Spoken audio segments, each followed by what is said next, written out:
Alors bonjour, Bonjour, qui es-tu? je m'appelle Xavier Calderon ou Ergoyan sur le site edge.fr.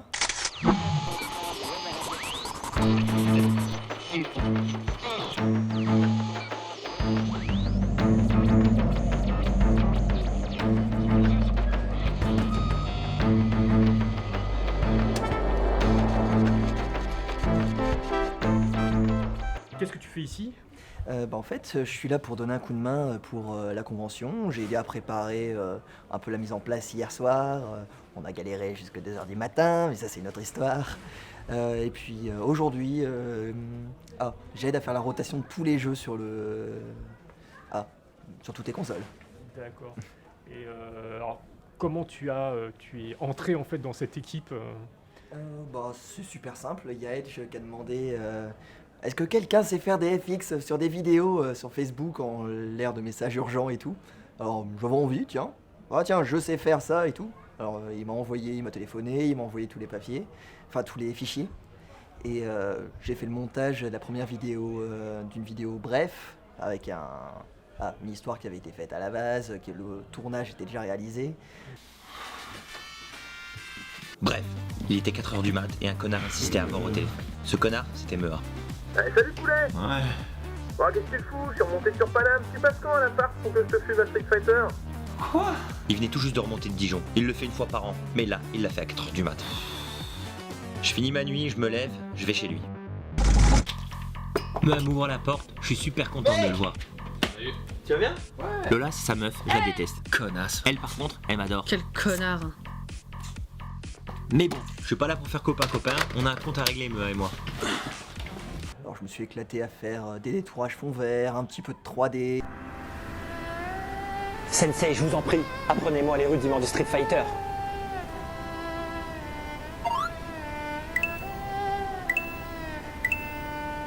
Merci, Sensei.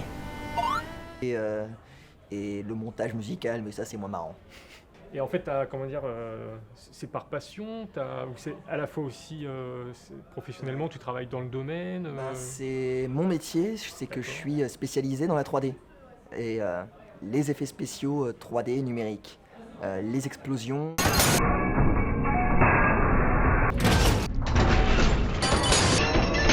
Les fumées.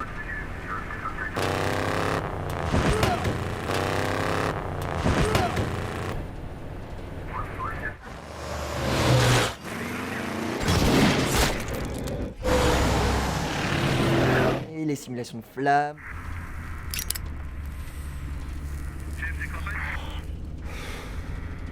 De cendres. En ce moment, je suis en train de faire une désintégration. Ça, c'est cool. D'accord. Tu joues terroriste en fait virtuellement. Oui, mon rôle, en gros, c'est de tout faire péter en 3D. D'accord. Parce que ça m'éclate. Ouais. Intéressant. Et comment ça se fait tu t'éclates au boulot, mais quand tu rentres chez toi, tu continues en fait à. Il faut bien. Il faut bien. J'ai fait 5 ans d'études pour réussir à trouver le domaine spécialisé dans la photographie qui m'intéresse. Mhm. Et c'est pendant ce cursus que j'ai appris After Effects et tout le barda. C'est pendant ce cursus que je me suis découvert la passion pour les FX. Et il y a moins de 3Distes qui sont intéressés par ce domaine, parce que c'est marrant au premier abord, mais une fois qu'on est dedans, c'est super technique. Très pointu à calibrer, à régler. Oui, parce que c'est facile de faire exploser quelque chose, mais le faire exploser bien, c'est autre chose. Et puis... j'ai perdu le fil. Oui. Et c'est facile, 10 heures par jour de boulot sur une prod. Et en période de rush, on arrive facile aux 15 heures par jour. Donc c'est quelque chose de costaud. D'accord. Et est-ce que, pour faire peut-être une jonction, mais c'est peut-être faux ce que je vais dire, est-ce que le fait d'exploser des choses dans le jeu vidéo t'a donné envie d'exploser des choses dans le monde professionnel en restant dans ce virtuel ou... Non. Pas spécialement le jeu vidéo. Peut-être à la rigueur un peu les films, parce que c'est amusant, il y a une mise en scène qui est mise en place, super répétition. Il y a une mise en scène qui permet d'avoir une certaine magnitude à l'action, etc. C'est ce qui m'intéresse dans les effets. Et C'est surtout ma deuxième passion, la volcanologie. D'accord. Et là, on fait difficilement plus explosif comme métier. Donc, tout se rejoint. Mais à un moment, j'ai choisi soit volcanologie, soit infographie. Infographie. Moins risqué, non? Bon, les deux métiers me passionnent. Ouais. Donc, infographie. Qu'est-ce que tu as envie, je sais pas, aujourd'hui, je sais pas, tu as envie d'exploser quelque chose, demain, dans le futur, qu'est-ce qui t'as envie d'exploser dans la société, je sais pas. Ben, là, en fait, je suis en train de bosser. D'ailleurs, il y a mon ordi chez moi qui est en train de calculer une simulation. Je suis en train, d'ici 1 mois et demi, j'aurai terminé de refaire le Hindenburg en 3D.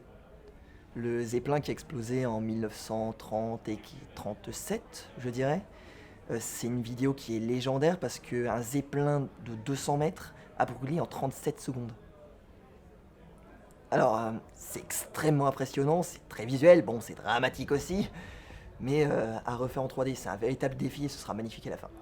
Et comment tu t'y prends, tu te documentes? Est-ce que tu as regardé le film Rocketeer ou des choses comme ça, non? Ou... J'ai pris énormément de références, j'ai près de 45 minutes de rush, avec des vidéos aussi courtes, ça fait beaucoup. La dernière rêve que j'ai en date, c'est une vidéo recolorisée de l'accident. Et aussi dans le film Sucker Punch. Il y a une séquence où ils se sont éclatés à faire un zeppelin qui explose. Voilà. D'accord. Et enfin, je sais pas, au-delà d'exploser quelque chose, tu as envie enfin, même exploser, c'est construire une explosion, mais est-ce qu'il y a t'as d'autres types d'envie je sais pas, de construire est-ce que tu as eu, je sais pas, dans le groupe de Edge, je sais pas, tu envisages de faire autre chose peut-être que du montage vidéo, des effets spéciaux Ben, ce que je m'amuse à faire, c'est toujours glisser la 3D dans mes travaux. Ouais. Alors là, je me suis proposé pour faire une vidéo d'intro pour P4C, un de nos testeurs principaux. Vu qu'il n'avait pas d'intro, c'était juste fond noir, le jeu à tester aujourd'hui et P4C. Alors je lui ai dit, bon, je vais te faire un truc un peu plus funky, et je vais faire de la 3D en passage. Est-ce que tu t'étais intéressé à la pyrotechnie et aux explosions réelles dans les films, ou explosions de maquettes ou explosions réelles? Je regarde toujours les making-of de films, voir comment ils ont fait, toute la minutie qui était nécessaire à tout le boulot. Et sérieusement, l'exemple, oui. Est-ce que tu t'en inspires? Oui, bien sûr. De ce que t'en vois? Bah, je reprends toujours les rushs et les diverses références qui peuvent être utiles. Par exemple, il y avait dans le film Terminator 4, niveau explosion, on fait bien. Ils font exploser toute une ville avec des dizaines, même des centaines de bâtiments, avec des bris de verre, des trucs de béton et tout. Et je pensais que c'était entièrement de la 3D, mais en fait, ils se sont éclatés à construire une ville en miniature. Elle faisait la taille de toute cette pièce, et ils l'ont fait sauter. Sérieusement, je crois que j'aurais jamais supporté ce métier-là, c'est à se couper une couille, quoi. Ouais, il s'avère que la 3D reste des fois plus coûteuse que du maquettisme ou Oui. des choses comme ça. Ouais. Par exemple, il y a certains logiciels de compositing qui coûtent près de 150 000 $ pour la location de la semaine. Enfin, le compositing, c'est on met toutes les couches d'une image ensemble pour avoir un résultat final. On part d'un résultat de base qui est immonde, et au fur et à mesure des différents du compositing, on a une image qui est photoréaliste. J'imagine que tu as un ordinateur assez puissant, peut-être même coûteux à la maison. Comment tu arrives à jongler entre le budget pour l'informatique, pour ton métier et ta passion, et en plus le budget entre guillemets loisir ou ludique Je reste soft avec le budget loisir. Je le prends pendant les soldes ou des trucs du genre, et au final je m'achète 2-3 jeux dans l'année, c'est encore tranquille.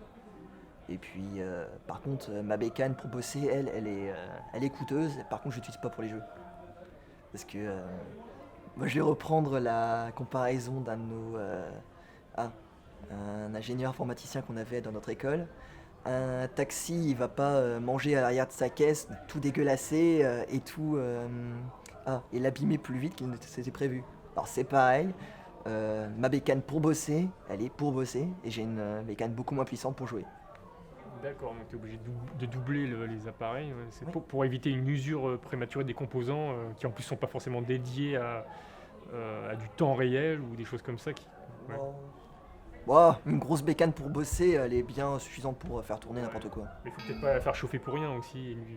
Bah, c'est surtout l'installation, les mises à jour, aller sur internet pour ajouter des mods ou je ne sais quoi. Tout ça, ça rajoute des conneries De dans le PC qui le l'instabilité. ralentissent, etc. Ok. Quand, par exemple, mon PC, là, il va tourner pour 4 jours de calcul. Mhm. En même temps, j'ai peut-être un petit peu fait le bourrin dans les niveaux rendus, mais je rentre pas chez moi avant 4 jours, donc j'ai le temps. Et voilà. Et du coup, tu as une installation avec des onduleurs ou des choses comme ça contre les coupures de courant ou... J'ai pas d'onduleur, Ouais, donc à moins de coupure de courant, dégage. on recommence. Exactement ça. Ça apprend la patience donc. Oh, ça, je l'ai appris depuis longtemps. Ouais, donc étant donné que tu es spécialisé dans les effets spéciaux, comment tu vois l'apparition en fait des moteurs physiques dans les jeux vidéo et dans le fait que c'est accessible en temps réel maintenant? Ben, bientôt, les moteurs temps réel, je pense que dans 10, 15, peut-être 20 ans, ça va supplanter les moteurs de rendu traditionnels où on met 1 minute par image ou ce genre de choses.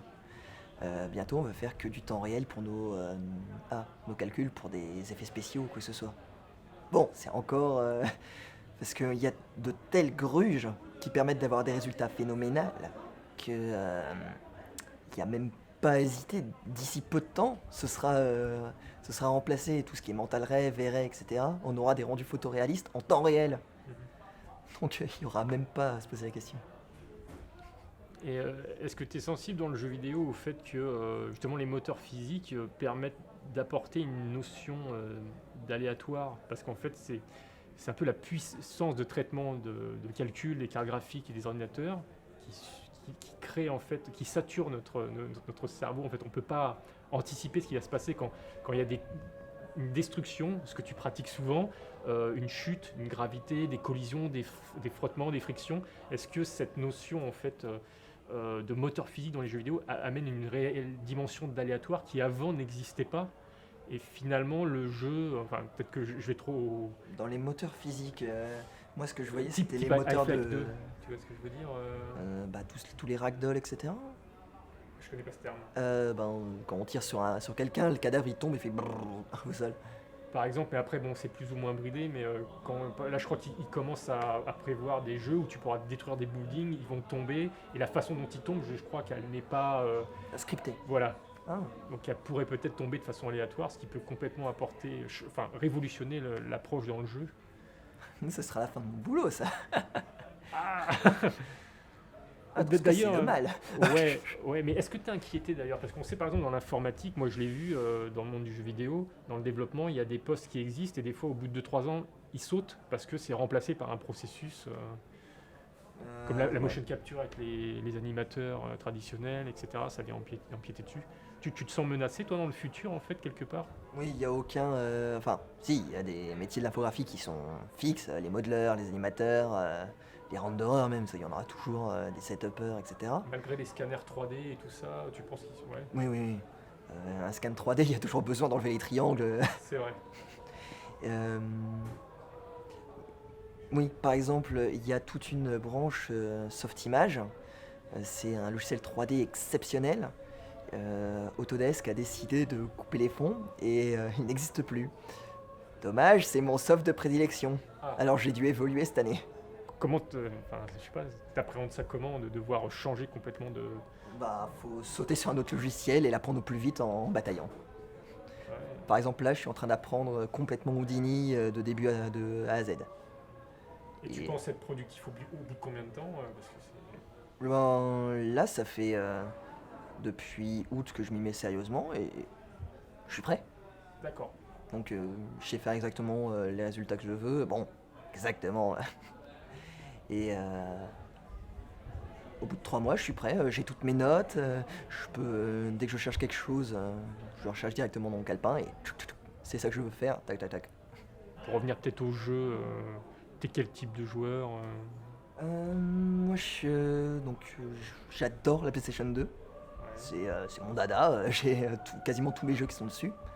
Je me suis pris la PS3 il y a quelques temps alors qu'elle était presque en fin de vie. Mais comme ça, moi j'ai pu rattraper. Et tous les jeux étaient moins chers, c'est pratique. Et sinon, ce que j'adore, c'est les jeux d'horreur. Il y a une ambiance qui est dingue. Il faut jouer, bien sûr, comme il faut, comme pour un film d'horreur, dans le noir avec un casque. Faut se mettre en condition. Parce que sinon, c'est pas du jeu.